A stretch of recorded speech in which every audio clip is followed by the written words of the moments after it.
What's up, everybody? It's your boy Will the Tiger, aka Dollar Will, about to hit you with this brand new interview with Whyte Smoke from Crime Family Entertainment. That's right. What's up, Smoke? What's cracking, homie? Man, nothing, man. Just good, man. I'm blessed. I'm glad you decided to take this interview with me. Much love, man. Yeah, say back to you, homie. You always showing love and shit, you know what I mean? So, Man, I show love to all the dope artists, no matter how big they are, man. I appreciate that, bro, for real. Yeah, no doubt, man. I want to ask for the fans. I want to ask, where are you from? Right now I stay out in Wyoming, believe it or not. I mean, yeah, I'm signed to Crime Family and everything. But to be honest with you, man, I don't really claim a state or a hometown or nothing like that, you know, regardless of where I was born or whatever, just because, you know, I just live by a motto, you know, it's like, it ain't about where you're from, it's where you're going, you know what I mean? And, I mean, people are going to disagree with that, you know what I mean? But, like, that's just how I've been. I've lived so many places that it's kind of hard to, you know, just I'm going to claim one place, you know what I mean? Because I've lived in so many different places for, you know, years at a time, so... You know, that's why people think, you know, I've lived in this town where I'm at now for like 2 years, and people think I'm from here, and it's like, nah. You know, I lived in other places as well, and I've lived there for, you know, a couple years, and people are like, oh, he's from here. So, you know, people think I'm from a lot of places, but, you know, I'm from me, homie. Like, as stupid as that sounds, you know what I mean? Nah, man, I feel that, man. Most definitely. I want to know, how did you start rapping? What started it all for you? Well, I mean, a lot of people might not believe this, but back when I was in middle school and high school, you know what I mean?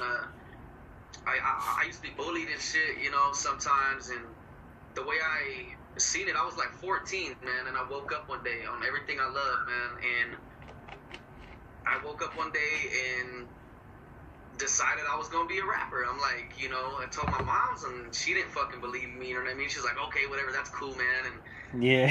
I just seen it as a way out, you know. I seen it as you know, a way for people to like me, you know, and also I use it as a revenge plot, you know, to you know, for the people that doubted and shit like that. Like, you know, like I may suck now, you know, like when I was 14, I was like, but one of these days, you know, I'm gonna be good. And you know, I don't know, I used it as a multiple different reasons, man, but, like, I just started rapping when I was 14, I literally woke up that day, man, so, like, you know, I love telling that story because it just goes to show that no matter who you are, you could do anything you want in life, you know what I mean?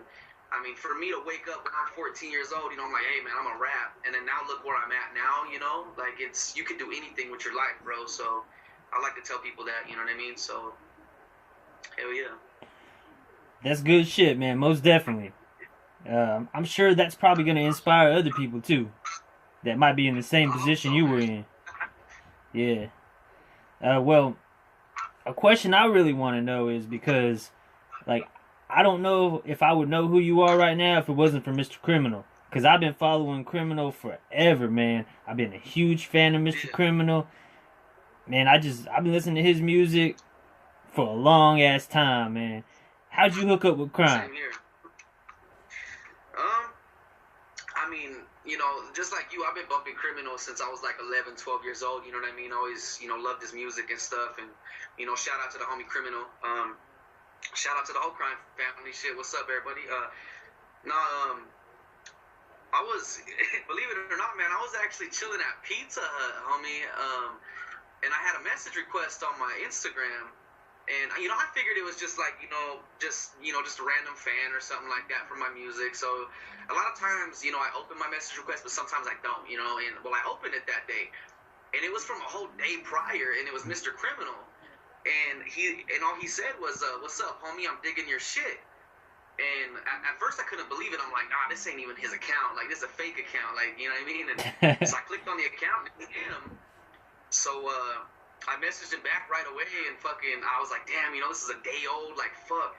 And I just told him, you know, I mean, regardless, you know, like, I was fucking how I was acting, like, all happy, like, oh my God, it's Mr. Criminal, that's what's up, that's tight, you know. And yeah, I wrote him back, I was like, hey, man, I appreciate that, like, that's cool, you know. And I just left it at that. And, you know, he messaged me back, and he's like, are you signed? And, you know, it went on from there. I was like, nah, man, like, if you want to do business, or what's up, you know. And we basically just got connected like that, man. And it just went on from there, and then he ended up calling me on my phone. We chatted it up and everything, and he told me to come up with a song to send him, so I did, and that's how Crime Waves came to be.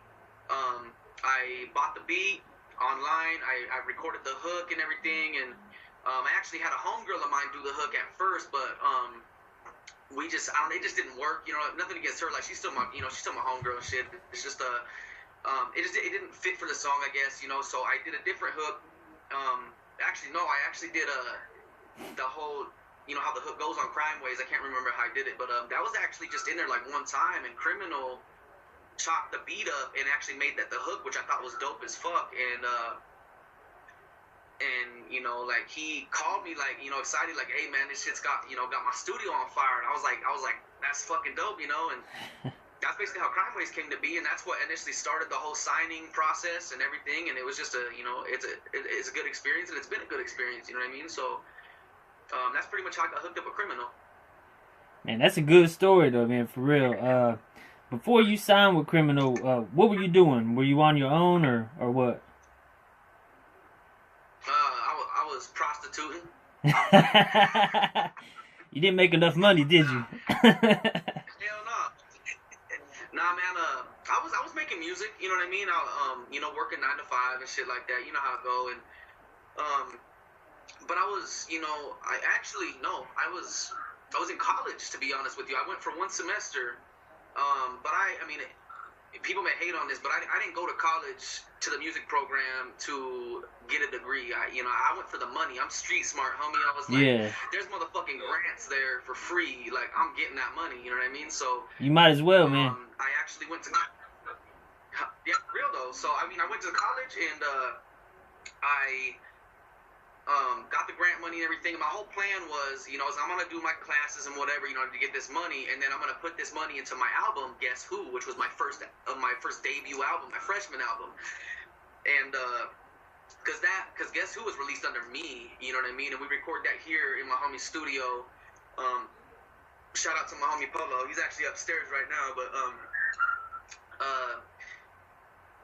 I recorded Guess Who and everything, and the money from the college actually funded that album, and I had it mixed and mastered by Bone Thugs and Harmony's Lazy Bone, his crew. Shit. And I actually, that's how I got Lazy Bone on a track, is with that. But the thing that's funny with Get It Crackin', the song, with Lazy Bone and Criminal, originally that was just me and Lazy Bone, and that was supposed to be on Guess Who, but it didn't end up making the cut. Not for bad reasons. Like, it's a good song. It's just I forgot my whole reasoning, but that's why I went on Anxiety and Criminal jumped on it. But fuck, I'm kind of getting off track. But so that's what I was just releasing music that way, like I came out with that album, and I don't know if Criminal actually noticed me because of that album or because of Birds telling him like, hey man, like this person, blah blah. I don't know the whole story of how he noticed me, but I know that's what I was doing before I got signed with him. So, well, I paid attention to Criminal for a while, so you hooking up with Lazy Bone might have had something to do with that, because he's always had respect for all the great people like Bone and Tupac and all those older artists and stuff. That might have had something to do with it. Maybe. I don't know. Regardless, though, like, what I mean? It's still dope, so. Oh, yeah, definitely, man. I'm happy for you, man. I appreciate that, man. All right, now I want to talk about that song Rainy Sky off of your album Anxiety. By the way, Anxiety, man, it was dope. You already know how I feel about it because I did a review on it. I love the album, man. Great job. I appreciate that. We recorded that right here, man. Mixed and mastered ourselves, you know what I mean? So they came out good. But Rainy Sky, man, like that song, I made that beat. I produced that beat. So, I mean, that whole track's originally by me, lyrics and everything. Of course, I ain't had no ghostwriters. That song was real, man. And the reason why I put that song out is because, people that know my music know who I am, and people that know me personally know how I feel about my biological mother, and I grew up with her, here and there, she used to pawn me off to different people that she didn't even know. got me locked up numerous times, you know, telling the judge and shit that I'm like some psychopath or some shit. And I don't know, man. There was a whole bunch of shit. Like, she told me that she never wanted a boy, she wanted a girl. And now that she's got a little girl, you know what I mean? Like, I'm fucking chopped liver, which I don't care, you know, it's whatever, you know. But I made the song just because it was a long time coming. And, you know, and I understand a lot of people, you know, hey, man, you gotta have respect for your moms, you know. Like, I understand that. But when you put yourself in my shoes and see who she really was, you know what I mean? There's no respect there, you know. And it just, I don't know, man. That song, like, I wrote what I wrote because it came from my heart, you know. And 99% of the music I write's from my heart, you know. Of course, I have some songs that are like shock value, like, you know, fuck a bitch, blah blah blah, whatever, you know. But everybody's got that. But I grew up, you know, just, you know, I've had a hard life, you know, and I ain't trying to compare my life to anybody else's, you know, but she just wasn't a fit mother, man, and I believe she still isn't, you know. And I've swallowed my pride before and tried contacting her, you know, and being like, hey, you know, like, can we get dinner or something, you know. And she just turned it down every time. She's like, nah, you're not welcome to my house. And I'm just like, what the fuck, you know what I mean? Like I'm at least trying, you know what I mean? Like, I could be dead right now, folks, she wouldn't even know. But it just shouldn't be like that, you know what I mean? And so that's why I made the song. I made the song as an outcry, basically, and you know, whether she's heard it or not, she probably hasn't, but it's just all real, you know. And I ain't trying to be like fucking Eminem and shit like that. It's just, I just have a lot of the same fucking experiences, as crazy as it sounds, you know what I mean? And, you know, I'm gonna write about what I feel, you know, and what I go through. I'm not gonna be one of them fucking mumble rap motherfuckers talking about like, oh, I got a Bentley outside when they don't, you know what I mean? And you can't even understand what they're saying to know they got a Bentley outside either. Yeah, real. Like I just don't want to be one of them fools that just talks about shit that ain't real, you know. And because the way I look at it, man, is when I listen to somebody like that and they're like, you know, I got a Ferrari, I got a Bentley, I'm like, well, how the fuck can I relate to that? I can't relate to that, you know. And yeah, man, I know I got a Honda and shit. Like,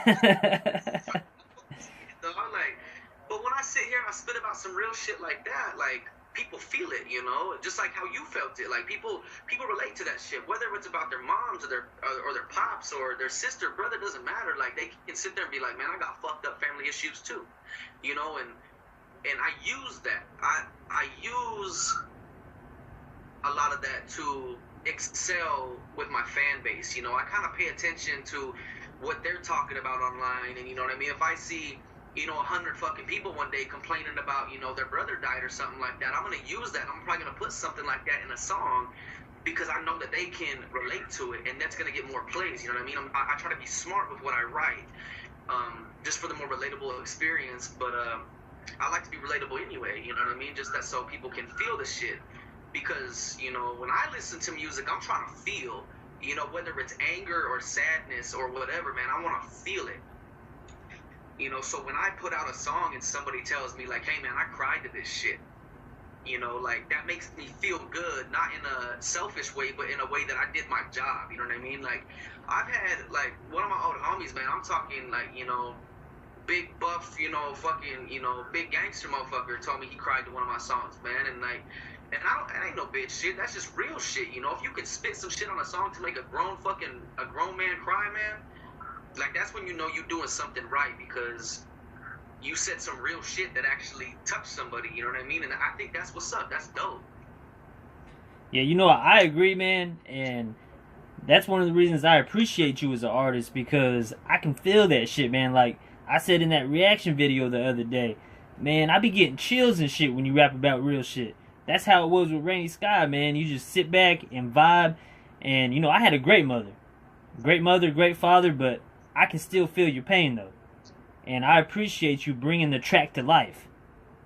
You know what I'm saying? Hell yeah. So, most definitely, anybody that is a White Smoke fan that's watching this interview, if you have not heard Rainy Sky, man, check that shit out. You can listen to the audio on YouTube for free. You'll love it. Trust me. Or you could buy it, give me some fucking money. Oh, hey, man. You can buy that shit, man. I bought the shit. I did the damn review on the album, but I bought it.